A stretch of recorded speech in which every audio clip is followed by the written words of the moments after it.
નમસ્કાર, જોહાર. હું છું સન ઓફ આદિવાસી અને આજે આપણે વાત કરીશું ચેતર વસાવા.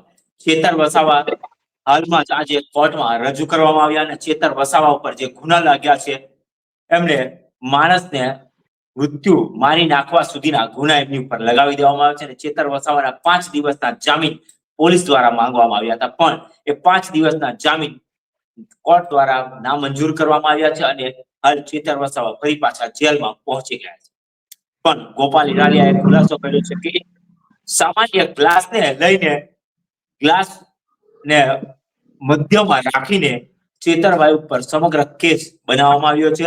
આપણી સાથે અત્યારે જોડાઈ રહ્યા છે અભયભાઈ સાથે આપણે વાત કરીશું. શું છે ઘટના જે છે ચેતર વસાવા ને જે કાલના એરેસ્ટ કરવામાં આવ્યા, 12 વાગે એરેસ્ટ કરવામાં આવ્યા, ત્યારબાદ એમને રાજપીપળા લઈ જવામાં આવ્યા અને ત્યારબાદ જે હંગામો થયો, આખો ડ્રામા થયો, એમના સમર્થકો જેલ ઉપર નીકળી ગયા, જેલને ઘેરાવવાની કોશિશ કરી, જેલના દરવાજાને તાળા મારવા પડ્યા, ચેન બાંધવી પડી, દોરડાથી બાંધવું પડ્યું. સમગ્ર ઘટના શું છે, આજના ઘટનાક્રમમાં શું થયું? અભયભાઈ, આજે ગઈકાલથી જે ઘટનાક્રમ થયો છે, ઘટનાક્રમ બાબતે શું કહેશો? જી બિલકુલ, આપ જે જણાવી રહ્યા હતા તે પ્રમાણે ગઈકાલે ડેડિયાપાડા ખાતે તાલુકા પંચાયત ડેડિયાપાડા ખાતે એક એક્ટિવિટીની એક સામાન્ય સભા કહી શકાય એ ટાઈપે બધા ભેગા થયા હતા અને જેમાં પ્રાંત અધિકારી હતા, ભાજપના પણ પ્રમુખ, ડેડિયાપાડા તાલુકા પ્રમુખ હતા, એવા ઘણા બધા લોકો ભેગા થયા હતા અને એમાં સામાન્ય બોલાચાલી થઈ. એક જે વ્યક્તિ હતા, જે એક એજન્સી હતી, જે એમાં બંધ બેસતી નહોતી એવું ચૈતરભાઈ નું કહેવું હતું. એ કામો જે એક્ટિવિટીના છે એજન્સીને ન સોંપવા જોઈએ વગેરે બાબતે બોલાચાલી જયારે શરૂ થઈ શૈલેષભાઈ, એના પછી એ બોલાચાલી ઉગ્ર સ્વરૂપ લીધું અને ઝપાઝપી સુધી વાત પહોંચી ગઈ અને એના બાદ એની ફરિયાદ કરવા માટે ચેતરભાઈ પોતે પોલીસ સ્ટેશન પહોંચે છે, જ્યારે પોલીસ દ્વારા એમની જ ધરપકડ કરી દેવામાં આવે છે, ફરિયાદીને જ આરોપી બનાવી દેવામાં આવે છે અને આખો મામલો છે. આજની વાત કરીએ તો આજે જ્યારે એમને કોર્ટમાં રજૂ કરવામાં આવ્યો ત્યારબાદ શું શું ઘટનાક્રમ થયો છે, એમના ઉપર કઈ કલમો લાગવામાં આવી છે, એમના કયા કલમ હેઠળ હજુ કેટલા દિવસ જેલમાં રહેવું પડશે, ક્યારે જામીન થશે, એવા કોઈ? જી બિલકુલ શૈલેષભાઈ, કારણ કે આ જે કલમો લગાવવામાં આવી છે 109(1), 115(2), 118(1), 351(3), 352, 324(3) મુજબની જે ભારતીય ન્યાય સંહિતાની જે કલમો લગાડવામાં આવી છે એ લગભગ શૈલેષભાઈ બિન જામીન પત્ર એટલે ગંભીર કહી શકાય એવી કલમો લગાવવામાં આવી છે. જી બિલકુલ નોન બેલેબલ છે અને એમાં 109 ની જે કલમ છે શૈલેષભાઈ, એટેમ્પ્ટ ટુ મર્ડર, એટલે ખૂબ જ ગંભીર કહી શકાય એવી કલમ લગાવવામાં આવી છે. આપ જે જણાવી રહ્યા હતા એ પ્રમાણે બિન જામીન પાત્ર છે અને આપણે જે જણાવ્યું કે રિમાન્ડની પોલીસે માંગ કરી અને હજી સુધી જામીન હવે ક્યારે મળશે એ કઈ નક્કી નથી, કેમ કે ગોપાલ ઇટાલિયા પોતે વકીલ બનીને ત્યાં પહોંચ્યા છે, સ્થળ પર પહોંચ્યા છે અને આખો મામલો આપણે આપણી ચેનલ પર બતાવી રહ્યા છે. જી ગોપાલ ઇટાલિયા જયારે પહોંચ્યા ત્યારે એમને પણ જવા ન દેવામાં આવ્યા, કોર્ટમાં અંદર જવા ન દેવામાં આવ્યા, એમની સાથે પણ ઘર્ષણ થયું અને માંડ એમને કહેવું પડ્યું કે હું વકીલ છું અને ત્યારબાદ એ અંદર કોર્ટમાં ગયા અને કેસ લડ્યા અને ત્યારબાદ આવીને એમને ખુલાસો કર્યો. પણ એમને એક બહુ કોર્ટની મર્યાદા રાખી અને પોલીસ ની ફિટકરી કરતા હોય એ રમૂજ અંદાજમાં એમણે એક સરસ આખું પોલીસ પ્રેસમાં એક એમને મેસેજ આપ્યા કે એક ગ્લાસને મધ્યમાં રાખીને પોલીસે આખા કેસને રમતો કર્યો છે, એવું કંઈક એમને જણાવ્યું છે. જી બિલકુલ, એક ગ્લાસને જ મધ્ય બિંદુ બનાવ્યો છે અને આખા કેસમાં જણાવવામાં આવ્યું છે એક કલમ ઉમેરાઈ છે કે જેમાં જે હથિયાર છે, જાનથી મારી નાખવા માટે વપરાતું હથિયાર, એને ગ્લાસ બનાવવામાં આવ્યો છે અને ગ્લાસ દ્વારા હુમલો કરાયાનો ઉલ્લેખ એફઆઈઆર ની કોપીમાં થયો છે. એટલે જ ગોપાલ ઇટાલિયા સાહેબે રમૂજ પણ કરી કે આ ગ્લાસ પોલીસ ખાતાને ખૂબ જ નજરમાં આવતો હોય છે, એને કદાચ દારૂના ગ્લાસ સાથે પણ સરખામણી કરી રમૂજ કરતા એમણે. અરે બરાબર છે, દારૂના ગ્લાસ સાથે સરખામણી કરી છે અને સરખામણી ખોટી બી નથી. મારા ખ્યાલ પ્રમાણે તો એમને સરખામણી બરાબર છે, પણ મારું એક કહેવું છે કે ગ્લાસ ઉપર આખી એફઆઈઆર માં ગ્લાસ ઉપર ખૂબ વજન આપવામાં આવ્યું છે. ગ્લાસને ભારી ભરકમ ગ્લાસ બનાવવામાં આવ્યો છે. જ્યારે તમે ગ્લાસમાં પાણી નાખો કે કઈ અન્ય પદાર્થ નાખો તો બી એટલો ભારી ભરકમ ગ્લાસ નથી થતો, એટલો ભારી ભરકમ આ કેસમાં ગ્લાસને બનાવવામાં આવ્યો છે. એમાં શું કહેશો તમે? જી બિલકુલ શૈલેષભાઈ, કારણ ઘણા બધા છે. ગોપાલ ઇટાલિયા જણાવી રહ્યા હતા, એમના ધર્મપત્ની ખુદ જણાવી રહ્યા હતા કે વિસાવદરની જીત હોય કે પછી મનરેગા કૌભાંડ હોય 2500 કરોડનું, તો પછી એ ગ્લાસ ભારે ભરકમ બનાવવો જ પડે, એ કેસ એટલો મજબૂત બનાવવો જ પડે, તો જ મજબૂતીથી જે ચેતરભાઈ છે એમના જામીન ન થાય.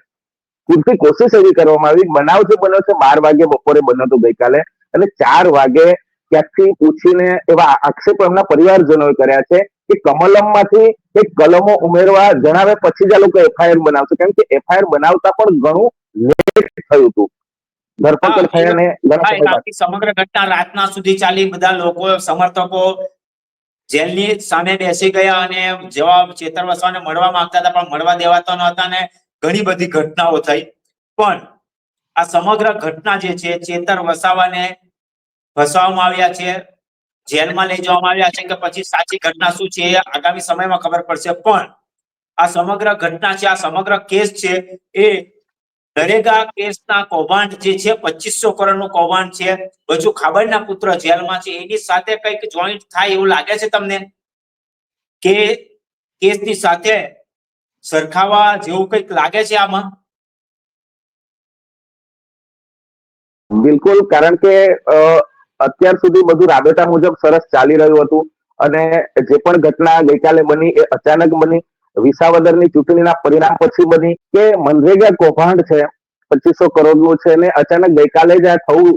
અને આ કોઈ આયોજન વસ્તુ છે, એમને એમ બનેલી વસ્તુ નથી. અને એમને ઘણા સમયથી આમ આદમી પાર્ટીના જે ધારાસભ્યો છે, જોરદાર થઈ રહી હતી, અને ક્યાંક સામ દામ દંડ આ ક્યાંક ને ક્યાંક ચાલતું જ હતું, ને એમાં ચેતરભાઈને કોઈ પણ રીતે ખરીદી ન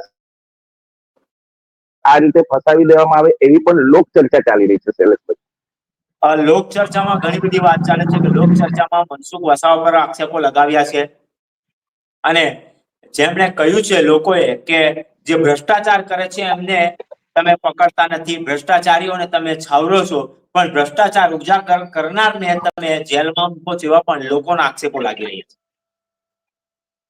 જી બિલકુલ, થોડાક સમય પહેલા શૈલેષભાઈ સંવિધાન હત્યા દિવસ ઉજવાયો 25મી જૂને, જે ભાજપ દ્વારા જણાવ્યું કે આજથી 50 વર્ષ પહેલા આપણી શું પરિસ્થિતિ હતી, અને 50 વર્ષ પહેલા ઇમરજન્સીને યાદ કરતા સંવિધાન હત્યા દિવસ ઉજવવામાં આવ્યો.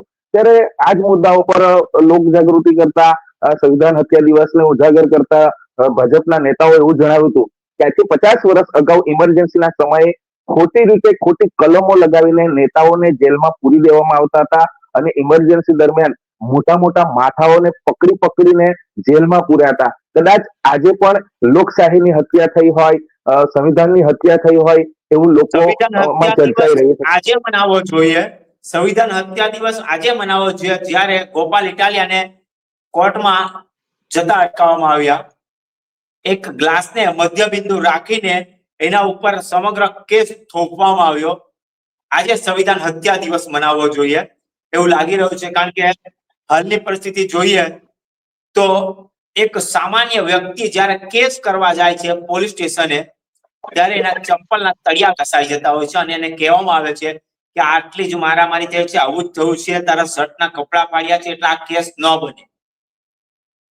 એને અમુક હથિયારથી માર્યું હોય તો જ કેસ કલમ બનાવી શકીએ એવું કહેતા હોય છે પોલીસ વાળા.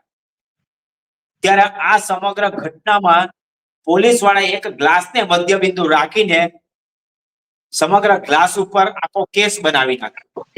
એ કેટલું યોગ્ય કહેવાય? બિલકુલ, આપ જે જણાવી રહ્યા છો, ઘણા બધા એવા કિસ્સાઓમાં જે નબીરાઓ ઘણા બધા હિટ એન્ડ રનની ઘટનાઓ બને છે, બુટલેગોરીની વાત આવે છે, અને આજે ગ્લાસને મધ્યબિંદુ રાખીને એમની પર કેસ થયો છે શૈલેષભાઈ. ખાસ કરીને લોહીનું એક પણ ટીપું વહ્યું નથી કોઈનું, અને એવી કોઈ ઘટના બની હોય એવા કોઈ સાક્ષ્ય હજી સુધી હાથ આવ્યા નથી, એવા કોઈ સીસીટીવી ફૂટેજ આવ્યા નથી, અને આ ઘટના એક ઉપજાવેલી કાઢેલી હોય એવું લોકો ચર્ચાઈ રહ્યું છે, લોકોમાં ખાસ વાતો. કારણ કે મોડી રાત સુધી એમના સમર્થકો ત્યાં હતા, તો સમર્થકોમાં આ બધી વાતો ચાલતી આવી છે, કારણ કે ઘણા બધા લોકો એમના સમર્થકો એમની જોડે હતા આ પ્રાંત કચેરીએ પણ. જી અને કહેવામાં એ પણ આવે છે કે એમનું હવે રિકન્સ્ટ્રક્શન થશે, એમની રીલ પણ બનાવવામાં આવશે અને પોલીસ ફરતી કરશે કે આ રીતે રિકન્સ્ટ્રક્શન કર્યું છે, આ રીતે ચેતર વસાવાએ પ્રકાશ વસાવા પર હુમલો કર્યો હતો, ગ્લાસથી આ રીતે માર્યો હતો, ગ્લાસ અહીંયા પડ્યો હતો ને આવું રિકન્સ્ટ્રક્શન પર થશે એવી પણ વાત સામે આવી રહી છે. પણ મારે કહેવું છે બિલકુલ આપણે કરેક્શન. કે એક જી જી અત્યારની નજીકની જ વાત છે, એક ગંગાધરા ગામે 12 થી 15 વ્યક્તિ લોકોએ એક વ્યક્તિને જાહેરમાં મારીને મારી નાખ્યો. ત્યારે એનો આજ સુધી વરઘોડો કાઢવામાં નથી આવ્યો, એનું રિકન્સ્ટ્રક્શન કરવામાં નથી આવ્યું. ત્યારે એ ગુનેગાર નથી, અને આ ગુનેગાર નથી તો છતાં ગુનેગાર છે, એ સાબિત થાય છે. જી બિલકુલ, લોકશાહીની હત્યા પછી એટલે જ આજે તો બીજી લોકો. વાત, એક વાત તમને રોકું છું, એક બીજી વાત છે. ત્યાં આજે જ્યારે કોર્ટ પરિસરની બહાર ગોપાલ ઇટાલિયા ગયા ત્યારે કોઈક બોલતું હતું કે ભાજપની કોર્ટ છે, કોની કોર્ટ છે, એવા પણ શબ્દ ત્યાં વપરાયા હતા. એના માટે શું કહેશો તમે? જી બિલકુલ, ગઈકાલે પણ આવી જ ચર્ચા હતી. પોલીસને કહેવામાં આવ્યું હતું કે ભાજપનો ખેસ પહેરો, ભાજપનો ખેસ પહેરો. અને આજે પણ વિડીયોમાં મારફતે આપણે સોશિયલ મીડિયા મારફતે જોયું કે આ કોર્ટ કોઈ ભાજપની કોર્ટ નથી, એક સામાન્ય વ્યક્તિ જેવી એમની જોડે વર્તણૂક કરવામાં આવી. ગોપાલ ઇટાલિયા હાલે જનપ્રતિનિધિ તરીકે અને એક વકીલ તરીકે ત્યાં પહોંચ્યા હતા.